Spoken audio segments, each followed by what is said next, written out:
What is up? Haven't done a video in quite some time. I apologize, vacation and everything. But we're getting back in the full swing of things. And just a wrestling video, I guess. It's kind of overdue.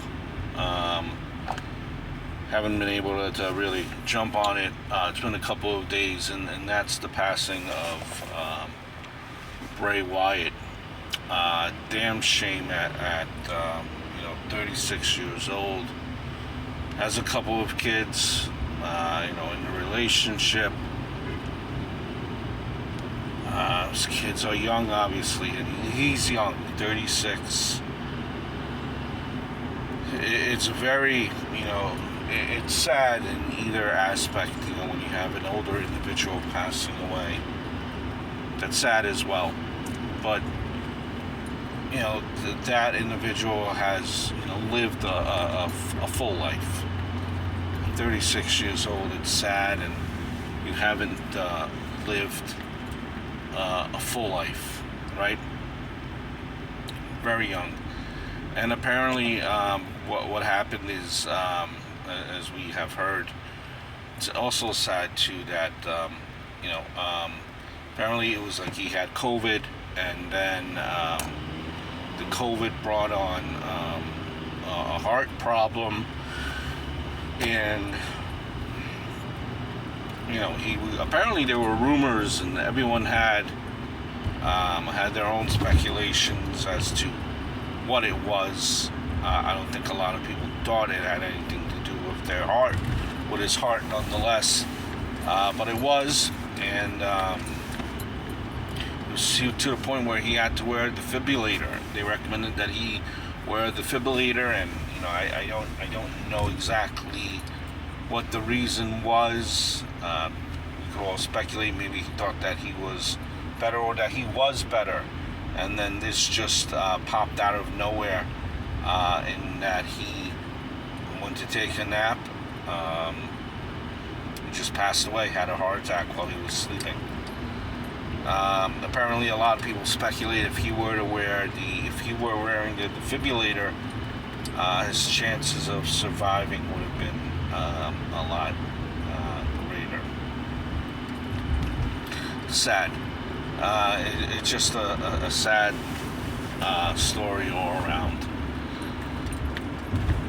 And to think, I remember, Bray Wyatt, I've been watching wrestling for I remember him coming up as Husky Harris, part of Nexus, right? And,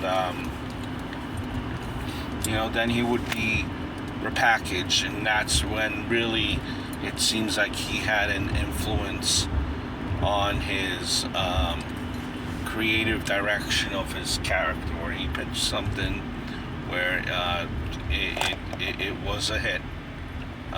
We had, the character Bray Wyatt. My favorite character of the Bray Wyatt was the one that you've seen, Follow the Buzzards, the kind of the swamp dweller. He kind of gave off, to me at least anyway, Waylon Mercy type of an offshoot of Waylon Mercy type of a guy. I love that character, that incarnation of Bray Wyatt,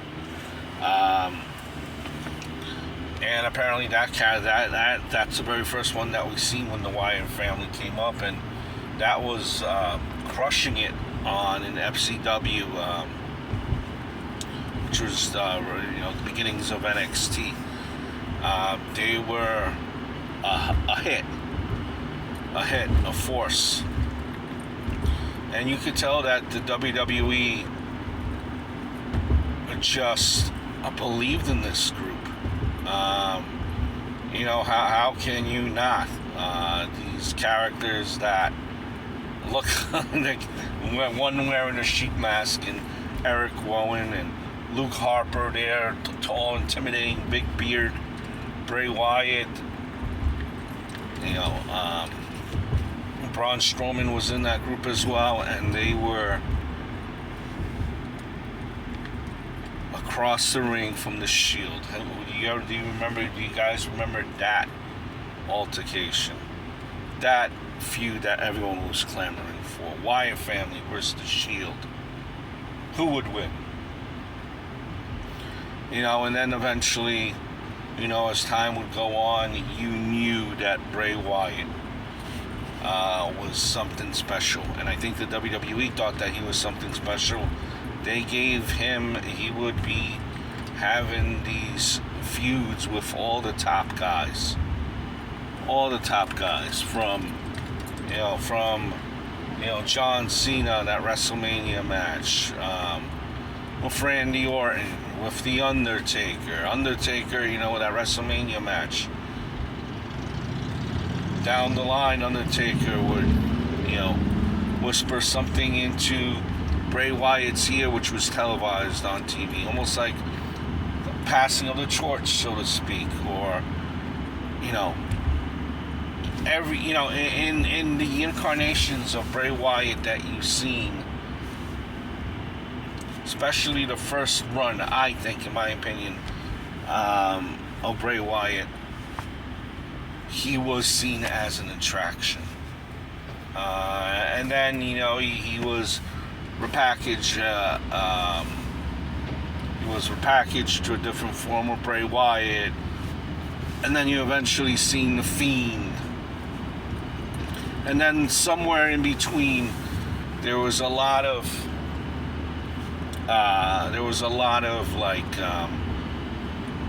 boo-hoo, a lot of stinky faces, and a lot of, what's going on. They're killing the character of Bray Wyatt, and what's creative doing, and yada, yada, yada, yada, yada. Why, and people started getting sour-faced. And then eventually Bray Wyatt was released, or he left. I'm not exactly sure. And there are rumors and speculation that he would only come back if he would work with a certain individual, not someone else, and if he had, special, not special, but fine. There are many things apparently where creative fumbled the character of Bray Wyatt, and we would be upset. And I can only imagine a character like Bray Wyatt. It seems like from every indication that you hear, all the tributes, massively creative, and just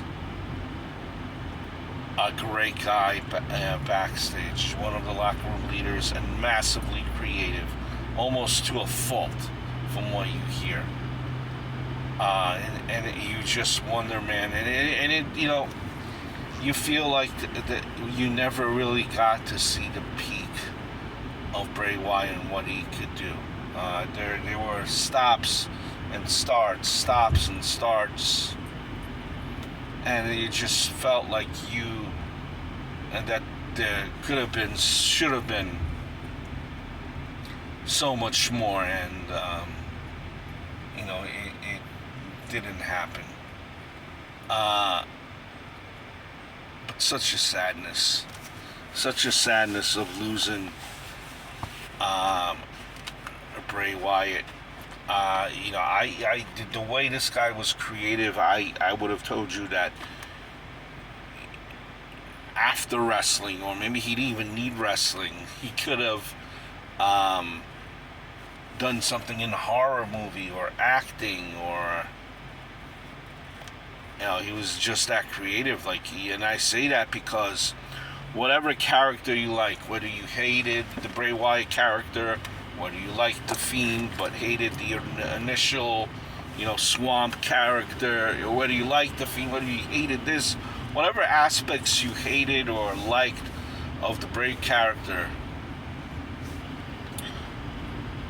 we could always say that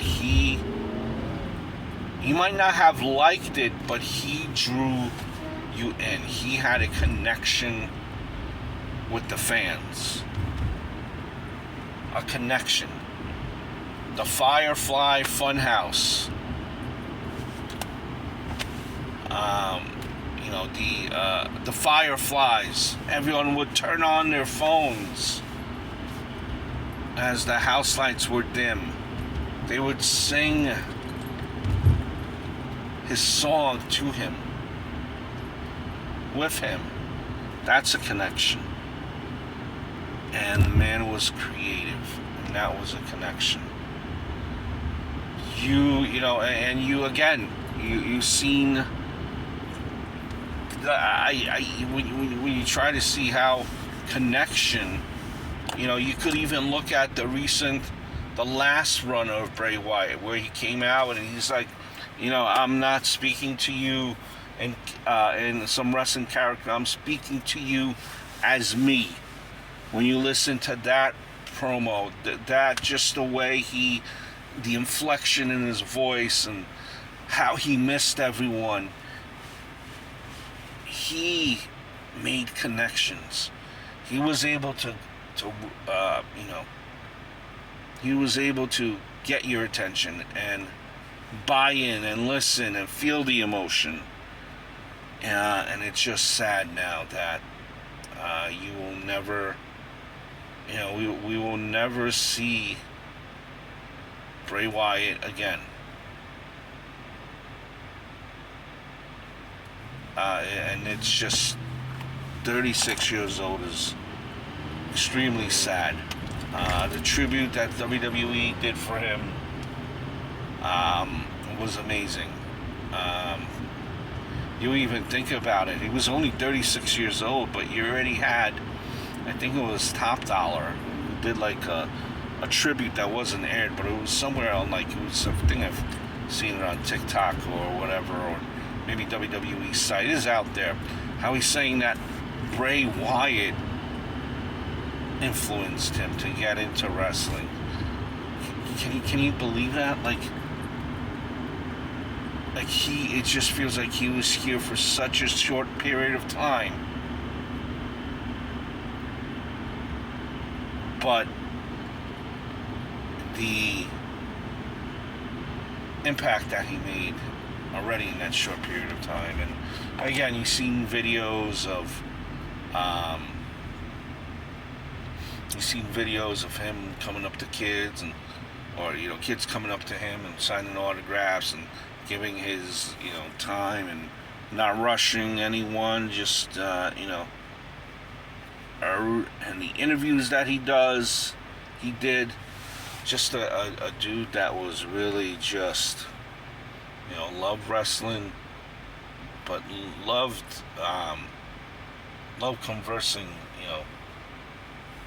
person to person, and it really seemed like he was listening to every word that people were talking to him, and just an all-around good guy that life was cut short. Bray Wyatt, definitely a character that will be remembered. Wyndham Rotunda will definitely be remembered by his peers and family, friends, and all wrestling fans alike.